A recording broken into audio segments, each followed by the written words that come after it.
السلام علیکم ورحمۃ اللہ وبرکاتہ۔ خباب بن ارت رضی اللہ عنہ نے بیان کیا کہ میں لوہار تھا، میں نے عاص بن وائل مشرک کا کام کیا۔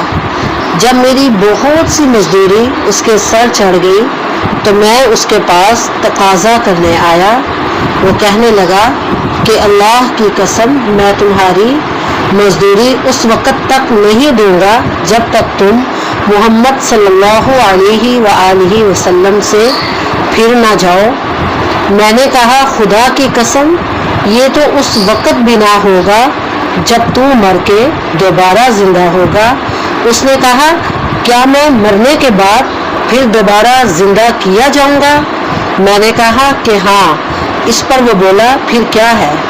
وہی میرے پاس مال و اولاد ہوگی اور وہی میں تمہارا قرض ادا کروں گا۔ اس پر قرآن مجید کی یہ آیت نازل ہوئی، اے پیغمبر صلی اللہ علیہ وآلہ وسلم، کیا تو نے اس شخص کو دیکھا جس نے ہماری آیتوں کا انکار کیا اور کہا کہ مجھے ضرور وہاں مال و اولاد دی جائے گی؟ صحیح بخاری حدیث نمبر 2275۔ حضرت ابو ہریرہ رضی اللہ عنہ بیان کرتے ہیں کہ نبی کریم صلی اللہ علیہ وآلہ وسلم نے فرمایا، اللہ تعالی کا فرمان ہے کہ 3 قسم کے لوگ ایسے ہیں کہ جن کا قیامت میں میں خود مدعی بنوں گا۔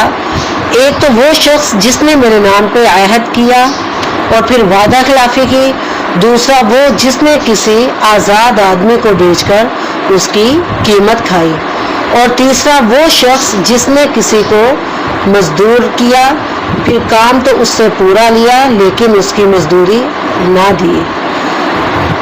صحیح بخاری حدیث نمبر 2270۔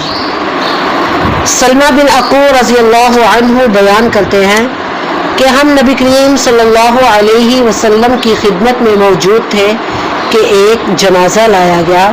لوگوں نے آپ صلی اللہ علیہ وآلہ وسلم سے عرض کیا کہ اس کی نماز جنازہ پڑھا دیجئے۔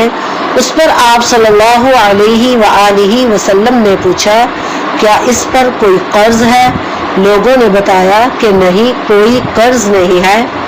آپ صلی اللہ علیہ وآلہ وسلم نے دریافت فرمایا کہ میت نے کچھ مال بھی چھوڑا ہے؟ لوگوں نے عرض کیا کیا کوئی مال بھی نہیں چھوڑا؟ آپ نے ان کی نماز جنازہ پڑھائی۔ اس کے بعد ایک دوسرا جنازہ لایا گیا۔ لوگوں نے عرض کیا یا رسول اللہ صلی اللہ علیہ وآلہ وسلم، آپ ان کی نماز جنازہ پڑھا دیجئے۔ آپ صلی اللہ علیہ وآلہ وسلم نے دریافت فرمایا کسی کا قرض بھی میت پر ہے؟ عرض کیا گیا کہ ہے۔ پھر آپ صلی اللہ علیہ وآلہ وسلم نے دریافت فرمایا کچھ مال بھی چھوڑا ہے؟ لوگوں نے کہا کہ 3 دینار چھوڑے ہیں۔ آپ نے ان کی بھی نماز جنازہ پڑھائی۔ پھر تیسرا جنازہ لایا گیا۔ لوگوں نے آپ کی خدمت میں عرض کیا کہ اس کی نماز جنازہ پڑھا دیجئے۔ آپ صلی اللہ علیہ وآلہ وسلم نے ان کے متعلق بھی وہی دریافت فرمایا کیا کوئی مال ترکہ چھوڑا ہے؟ لوگوں نے کہا کہ نہیں۔ آپ صلی اللہ علیہ وآلہ وسلم نے فرمایا اور اس پر کسی کا قرض بھی ہے؟ لوگوں نے کہا کہ ہاں 3 دینار ہے۔ آپ نے اس پر فرمایا کہ پھر اپنے ساتھی کی تم ہی لوگ نماز پڑھ لو۔